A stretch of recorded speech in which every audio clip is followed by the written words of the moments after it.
This is ION Hong Kong with Key. And this is Harminder, and we'll be discussing the top news for the week involving Hong Kong and China. And welcome to ION Hong Kong Happy Hour again. Yes, I like the setting here more. Do you know what episode it is?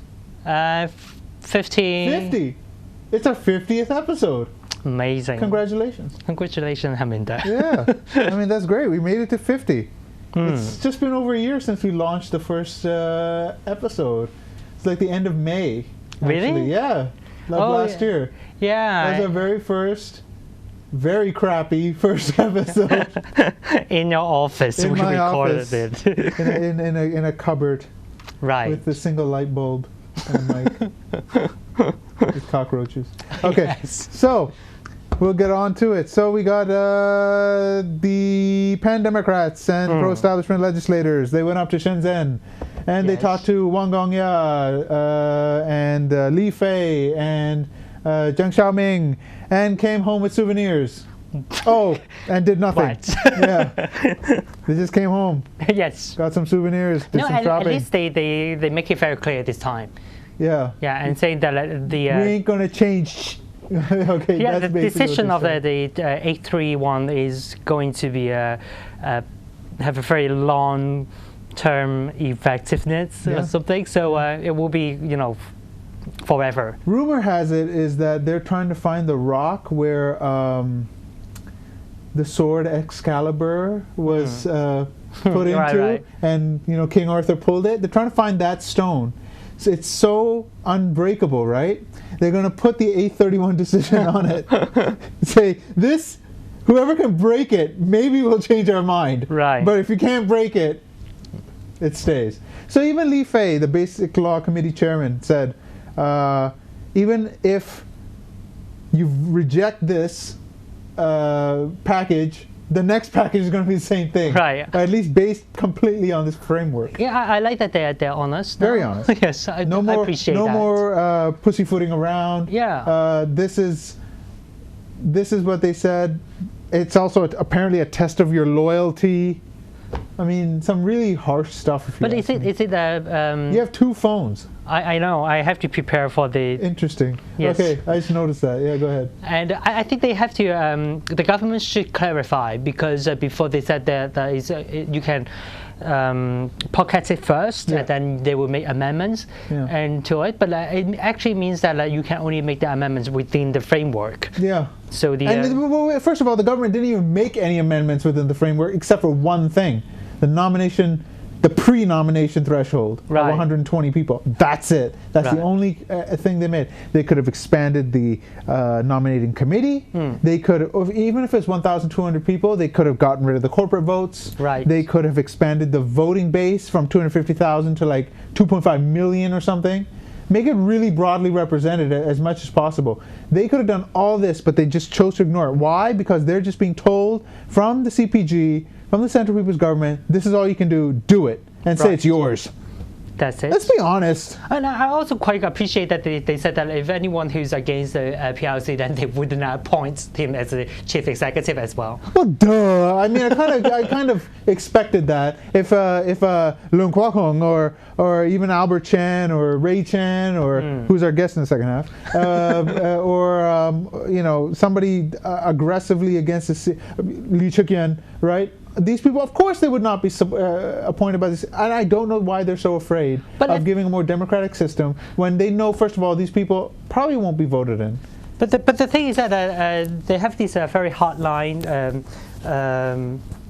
saying that they said that they wouldn't appoint, they would still struggle with the die-hard pandemic people. But at the same time, they will cooperate with those who are more mild or moderate. So basically, they can only cooperate with Ronnie Tong. But my point is that, look, they've turned the Democrats, the pan-Democrats, more towards the, I guess you could say, the more localist side now. They've pushed them that way because of this. Because of continual lying, continual moving of the goalposts, continually redefining the terms of one country, two systems, they're doing it themselves. I do agree on that. Everything that's happening now, the filibusters, the non-cooperation, the ignoring meeting government officials. I mean, it's gotten to the point where they don't even want to look at the CE. You know what I mean? They'll meet Carrie Lam, but they will not meet Siu Yau-wai. Okay? And they've been pushed to this extreme. It's not the protesters, it's not the nativists / localists that have pushed them that way. It's that they have no choice. Is it because Siu Yau-wai is very good at dividing polarizing the whole society, and quite. He's the most confrontational chief executive Hong Kong has ever had. Yeah, it's also, I think that some day ago, and he said that people should respect the basic law, and people should follow the basic law. Well, the kind of again, and then he said that the first thing that I would like to ask is that the PRC should really follow the basic law, but not the people in Hong Kong. No, they follow the basic law and then redefine it. Yes. Right? That's what they do. I mean, I cannot believe that they continue to blame the pan-democrats for something that they have done. You know what I mean? They have to look. Well, they know what they're doing. I don't think they're surprised. They don't care. They want things to get bad at a point where when 2047 rolls around, they're like, well, time's up. One very significant effect of what they have met, what about the meeting after that is that the poll and the survey released by these three universities show the rolling poll, more and more people are opposing the political reform. It's now 46-40, something like that. Right after the Sunday, and then it's just goes sharp. They're losing support because they're seeing that the totalitarian government of the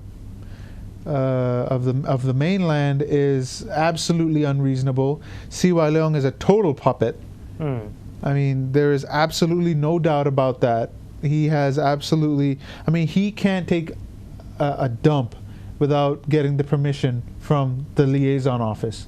He literally probably has Zheng Xiaoming's phone number and says, I really got to go to the toilet. May I please go, sir? I'm sorry to have to talk like this, but I'm sorry. I hate disingenuous, hypocritical liars that come out and say, well, we've done everything we can. You know? And then you got Carrie Lam out there saying, just inviting the pan-democrats. The pan-democrats, they go and then they come out like, well, that was useless. You know? So coming to the day that the proposal will be tabled to the Legislative Council very close now, and it seems that they have to use a final resort to try to persuade the pandem. Now, of course, the final person who can do it is the Siu Yau-wai himself. It seems that he's going to meet some of the Legislative Council members individually. The only person that can really change anything is really Xi Jinping. He's the only person that can come in and say, well, give him this concession, if that'll make him happy. Everybody else is just, Do you think it's likely to have that? No, just like because they win either way. They win either way. They win either way. They don't care if Hong Kong's ungovernable. What do they care? The only thing they're worried about is things that's so bad that independence is called for, or there's a serious movement for it. Right now it's fringe. It's very fringe. Right? But it's out in the open now. Where before it was in the shadows. Now here's the first step. Let's put it out. Let's talk about it. It was taboo to even talk about. Now it's out in the open. That's the first step. And they know it. Any smart political strategist knows that when things like this are talked about in the open, it just snowballs. And it will snowball. But at the same time, I think most people would say that Hong Kong people are very practical. They do not see They're also dying, these practical people. And then people will say that it's very difficult to get independent. But I think probably we should move on to the next topic and let's talk about it. Let's talk about this. Look, it's impossible to get independence. Okay? Right. We can't get arms. You need arms for independence. Now, if you want a velvet revolution, then you need the police on your side. Clearly, they are not on our side. Right. All right. They're not on the side of the Democrats. They're not on the side of the localists. They're not on anybody's side. They follow orders. When you have a police that just follows orders, don't expect them to help. Right. Right. We have the PLA station right here. Okay. Everything points to, if you try it, it will be suppressed faster than you can say June 4th, 1989. Okay? So let's not even go there. But one country, two systems is broken. The joint declaration has been violated. Right. The basic law is continually violated. Right. They just keep moving the terms and definitions. You know, we decree this, we decree that, and it's just becoming. Seriously, they just want to water down Hong Kong so it can just be part of this new Pearl River Delta, you know, Valhalla that they want to make. But clearly, it's not working out so well. They keep trying and trying and trying, but you can't replicate Hong Kong as much as you try. I still have a. I mean, as a Hong Kong citizen, I just see this independence movement more like I will observe, but I cannot make my decision yet, or whether I will support or not support yet. So spoken like a true politician. All right, so we have. I mean, it's gotten so bad that with the meetings, I mean, Siu Yau-wai and the trio, they're trying to sell the package. Rim Ski-yun and Carrie Lam and Raymond Tam. They're meeting the legislators. They only want to meet them. They don't even want to see Siu Yau-wai. The only one that saw Siu Yau-wai was the medical sector, functional constituency. Lau Ka-leung. Yeah, Leung Ka-leung, right. And he went in there. Leung Ka-leung, right. He came out and said, no, I'm not supporting it. Yeah. So because they also have this survey. Survey as well. They did it 3 times. Yeah. Each one says no. Majority says no. Yeah. Like 55, 60%. Yeah. They're saying no. That's a consensus. Sort of. Then you have Charles Mok, who was invited one-on-one interview with Siu Yau-wai. He's like, no. Kenneth Lim, no. We're not going to see you.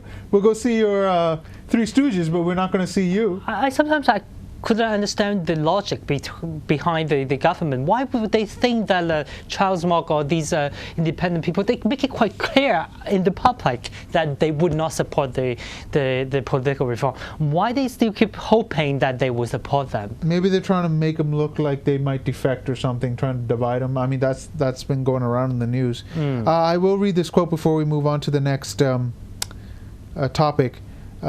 Siu Yau-wai should know clearly that to the pan-democrats he is nobody. That was from Alan Leung. All right, so we'll move on to the next topic, and that is the June 4th remembrance vigils and speeches and singing concerts and bus tours and all this stuff. So the annual vigil happened in Victoria Park, but less people showed up this year, lowest since 2009. Right. About 120,000, I think it was the number. Less donations as well to the Alliance for Patriotic Democratic Movements in China. Right. Chairman's Albert Ho. And the localists have set up their own remembrances, and it's not so much focused on democratic China. They no longer, even the student unions of the universities have said, our responsibility is no longer to bring about democracy in China. We have to figure out our own democracy here first. What do you think about that? I can see it in both ways, actually.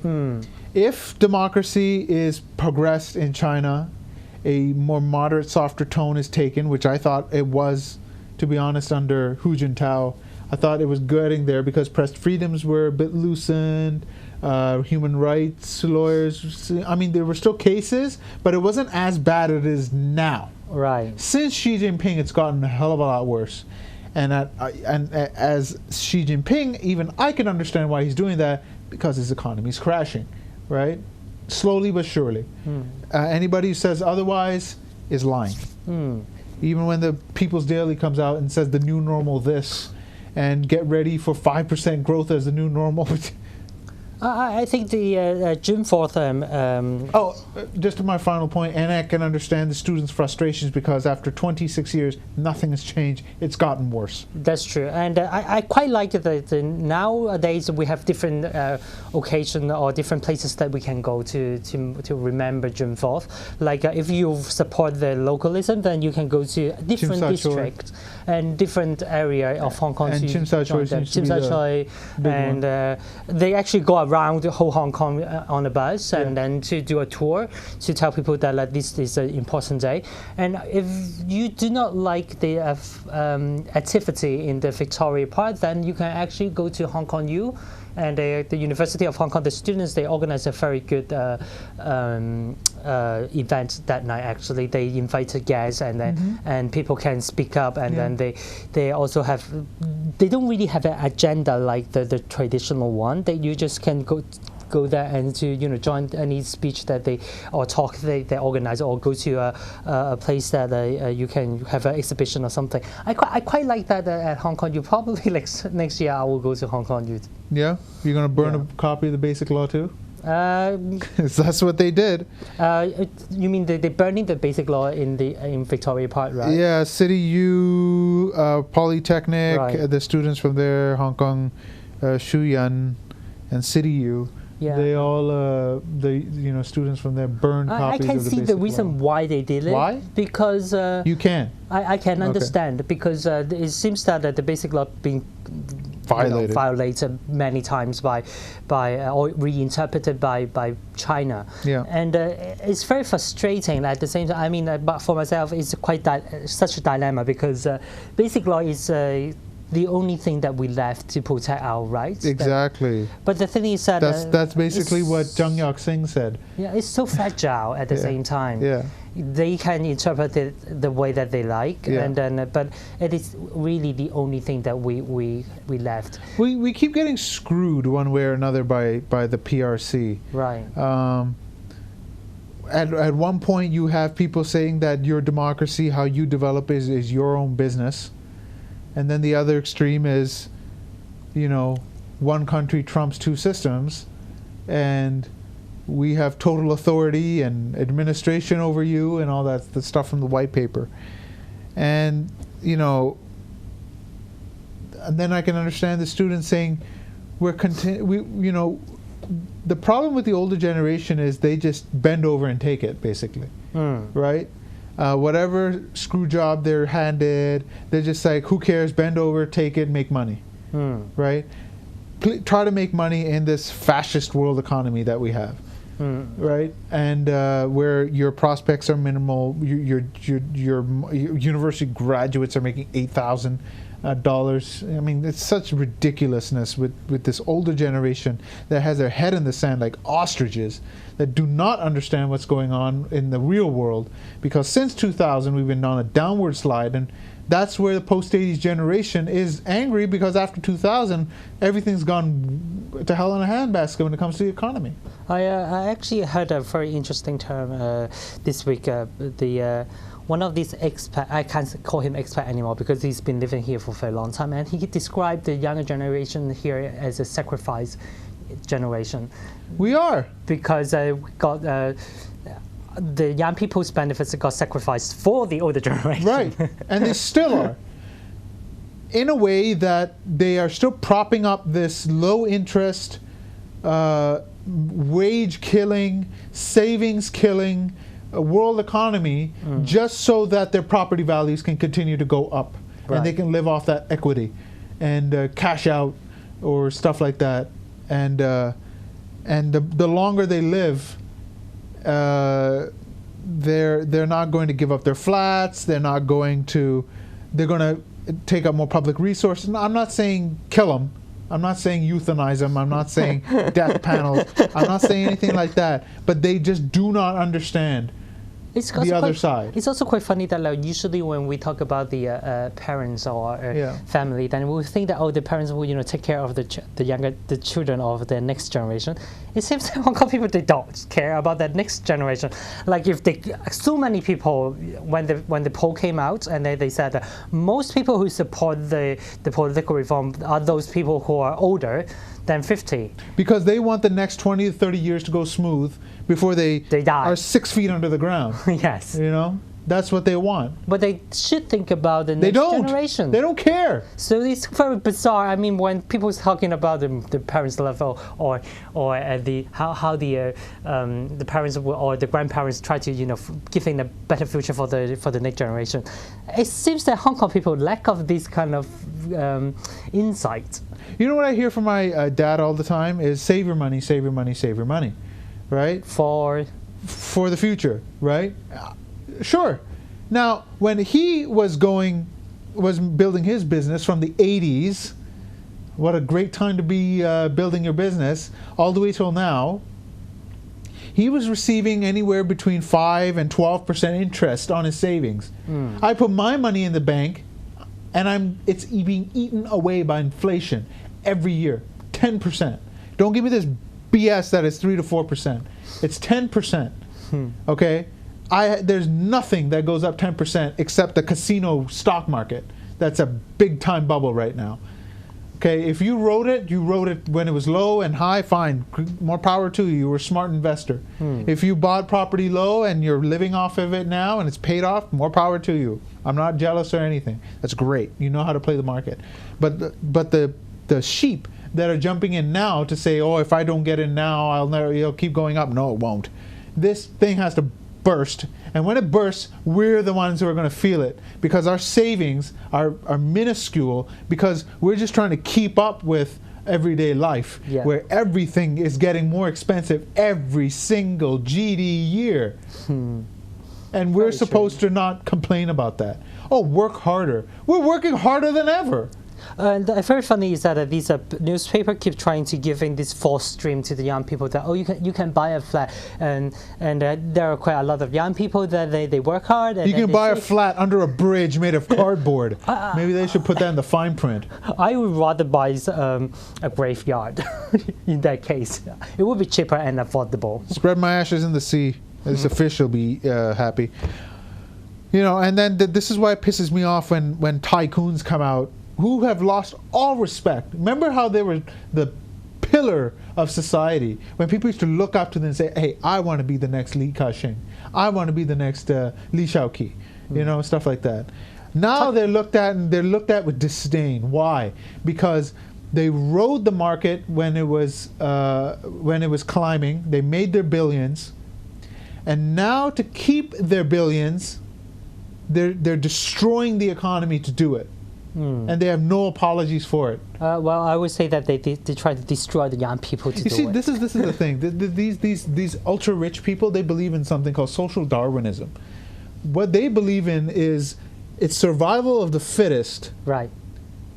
Economically, socially, politically. If you can get to that point and you do everything you can to stay there, it doesn't matter how many people are dying at your feet.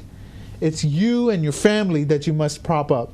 So they're propping up. You know how happy they are right now that we're pegged to the U.S. dollar and our interest rates are 0 and for inflation's 10%. They're selling flats at record rate. They don't care. I think they're into social Darwinism. Talking about that, and this week Li Ka-shing and Li Shaoqi, they did came out and they did come out and say something about the political reform, saying that Hong Kong people should pocket it first. Yeah, pocket it first. Pocket it first from these tycoons that are. I'm just going to say something so bad, but.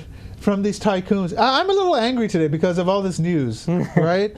Because I'm so sick of these people coming out and just lying. Oh, pocket it first. If we pocket it first, the stock market will go to 30,000 points. Like that's all that matters in life. Is the goddamn is the stock market going up to 30,000 points? The stock market is a freaking bubble.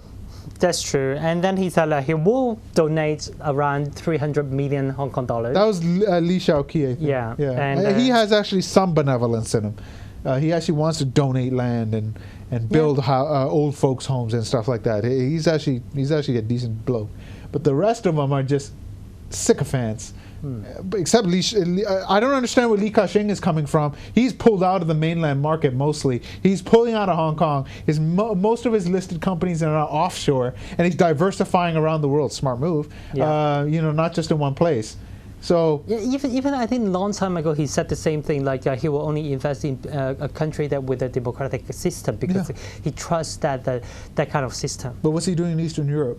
Anyways, Yeah. Then, of course, coming to this democratic system that you can control. Maybe I forgot that part. Yeah. And this week, another news about is the European Union. Oh, the representatives were here. And then they met this legislative council, and then China Daily saying, or some local Chinese newspaper. No, it's China Daily. And then they expressed the view that saying that the European Union's officials and the Consul General of British, Caroline Wilson. They reported that they told Hong Kong people to boycott it first. Yeah, they told the legislator, and then the EU commission head here said, no, that's not what we said. We said universal suffrage would be great in 2017. How that happens is up to the Hong Kong people. Right. They clarified it. Yeah. I don't know how the China Daily got it that wrong, but then again, who reads the China Daily? Then we have, I do want to get to this. There was a story in EJ. Actually, skip that. The 12-year-old mainland boy. Right. Okay. Siu Yau-wai. Right? Yes, Wai Zai. He voluntarily repatriated himself back to the mainland. Now, he says that it was due to the harassment he was receiving. Now, if that's true, shame on those people that were harassing him in the middle of the night, knocking on his door, not letting him sleep, bullying him. It's a 12-year-old child at the end of the day. He may look like a WWE wrestler, but I'm just saying that at the end of the day, he's still 12 years old. He probably doesn't have friends because he's afraid that they may find out that he was illegal, and that's why I can totally understand the video where you see him swearing and fighting. Psychologically, stuff like that happens to a 12-year-old child. Okay, he's very fragile, and on top of that, he is overweight. Imagine the jokes that are pulled at him for that. Okay, I've seen so many horrible caricatures online with him. I don't think it's funny. I really don't. I don't find bullying funny. The only way to beat a bully, in my opinion, is to sock him in the nose. But the point is that it's wrong to bully the child. You wanna protest? Go protest the immigration department. Go protest the legislator that publicized this. The FTU one, Chen. She said she is none of her business now. Now, yeah, Chen Yunhan. She wanted to score political points, bringing this out. It totally backfired in their face, and now they ran to the mainland. And apparently, Ming Pao found out that he does have his parents there. The father didn't lose a limb in an industrial accident like was reported, and they're willing to take him back. But when they went to the border, nobody was there to meet him, because they said that relatives would be there to meet him. But at the same time, while they were running around trying to evade the media, suddenly they got in a cab and left, and nobody's have heard from them since. So I don't know who to believe, whether them or the Ming Pao. I don't know yet. I'm not going to pass judgment. The only thing I am going to pass judgment about is the bullying. I think it was disgusting. You don't want undocumented people getting permanent residency? Fine. Lay out your case. Go protest the immigration department. But bullying the people themselves, especially children, is wrong. That's just my opinion. And you can post this video all over your Facebooks and say that I'm some sort of commie red agent, but clearly I've proven I'm not. Our logo there is yellow. I think that proves it, that where we stand. So what are your thoughts? I think at least the first thing is that I would not like Chen Yunhan to get away like this, because it's very irresponsible for her to do it. And, the legislator, right? Yeah, the legislator. And then she's actually quite bad to say that it's none of my business now. She was the one who trying to score political points. Yeah, and then she now blaming the the old lady said that she was the one who's behind that. I don't think that... The grandmother? Yeah, the grandmother. She said that the grandmother, actually everything is her idea. I mean, it's not possible that grandmother would say, oh, let's have a press conference. Yeah. I mean, that's... Okay, Chen Yunhan, I mean, you use them for promotion. Clearly. And then now you pulling out so bad, like, oh, it's none of my business now. Yeah. Have some conscience, own it, please. Own it. Own it. You started it. Own it. Anyways, we'll be back in the second half. Hopefully I'll calm down by then. And we have an interview with Ray Chan of People Power. Stay tuned.